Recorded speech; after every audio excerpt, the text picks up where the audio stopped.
Hey guys, welcome back to my channel. We are almost done with this series and I am very much happy. I am very much excited. I'm very much just happy to be getting this done. So today's episode, we are going to talk about courting. I'm so excited. So about around last year, my sister heard a word from somebody she was following on YouTube, and the girl said, I don't know if you all know, but do you know that Christians are supposed to court and not date? But it made sense, so hear me out. When we think about being, and I'm not saying that this, just listen to me.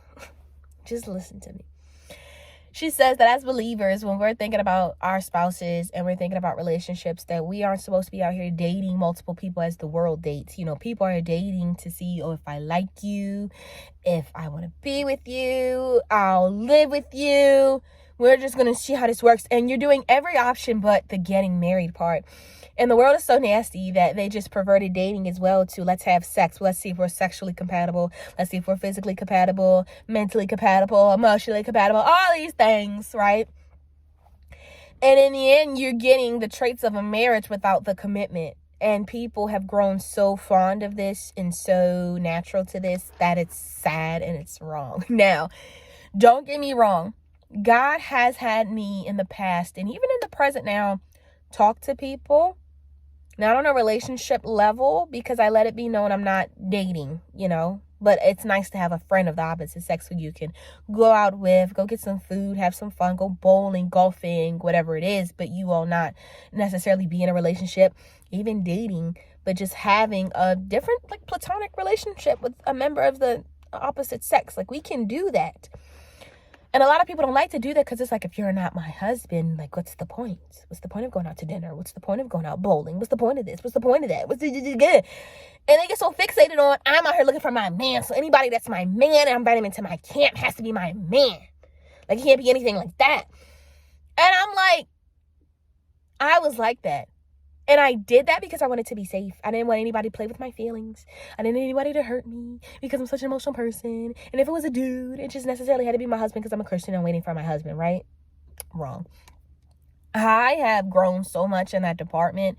And I want to come and tell you that you court when you find the man that God has for you. Everybody else can be your friend, okay? If he wants to take you out to go eat, girl, go eat. If he wants to take you out bowling, girl, go bowling. As long as you establish that, hey, I'm not looking for nothing. If you even want to get as bold as being God told me who my husband was and that ain't you. So we can still hang out if you want to, but just know this, right? And it's nothing wrong with that. But the ladies who are I'm about to meet my spouse or I've met my spouse, I don't want to date him the way that I've dated in the past. I want to do something different with you. We're coming on a different type of time. We're coming on a different level. You're absolutely right because you all are about to court one another. You're courting one another. And when you court one another, it's important to understand that dating is sampling the waters, trying everything, trying every flavor. And then y'all just figure out if y'all going to be together or not.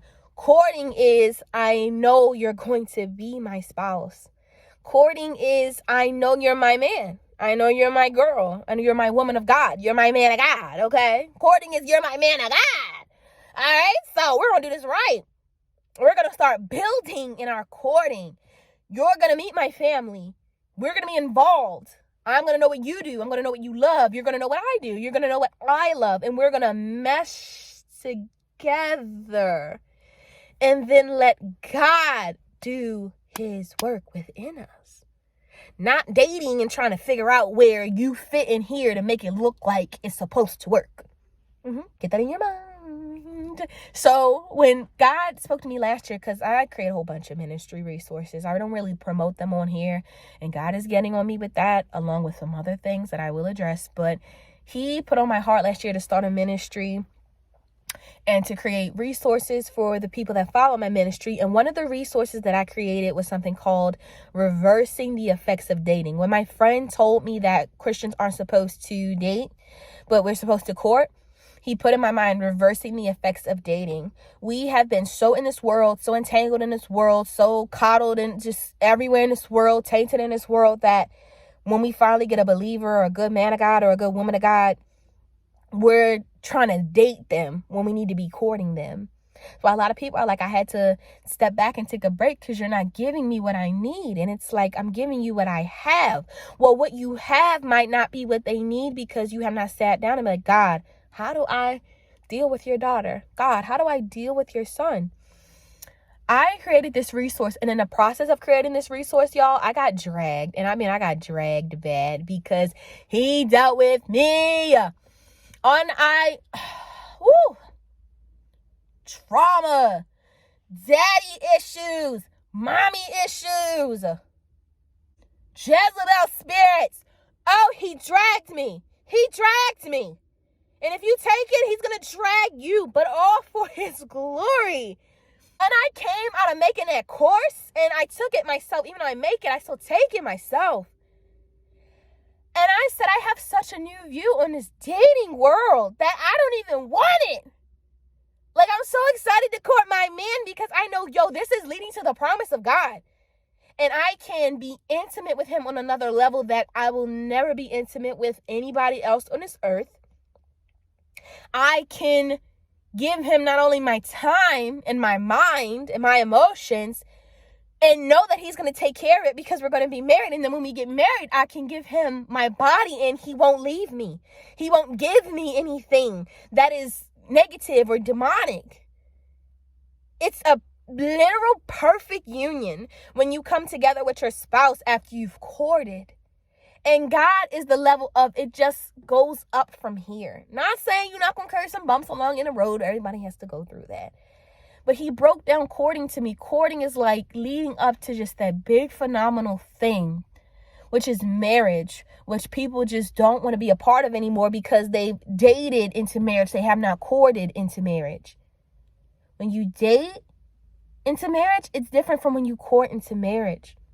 Dating, you're trying to figure out where each other fits and how to make one another happy and how to make yourself happy in the midst of trying to make them happy and just trying to blend. Courting is we're already blended. We're just getting acquainted. We're just, it's mind-blowing. So this is one of the videos in the Changing Your Faith series because God told me all the videos to put out, but this specifically right here, and he wants me to link this course for you all to look at and to take.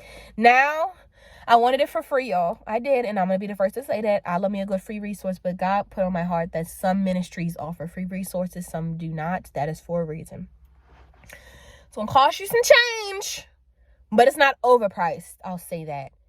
But the information coming from somebody that's just been a hopeless romantic, coming from living in the world, but knowing the things of God and what he wanted for me, dating and wanting that marriage from Jesus, dating and wanting that love that only God can provide and God can provide through a God-ordained spouse.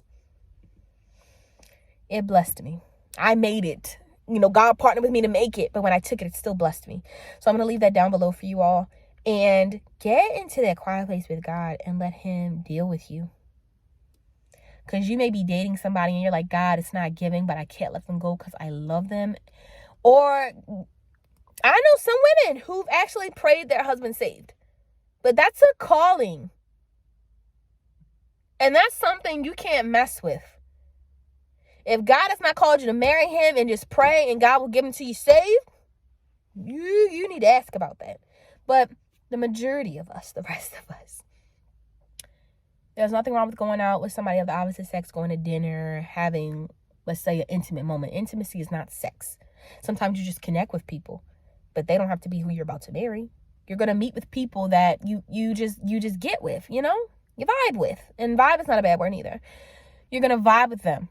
And it's going to be something in you that is attracted to them and they're attracted to you, but okay, this can only go but so far because you're not my spouse.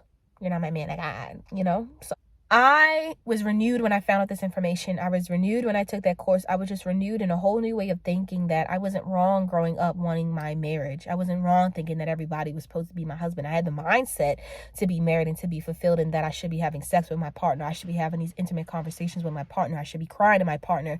I should be going, all these things, right? But I was trying to date and do that, not court and do that. And I think we need to preach this to our children.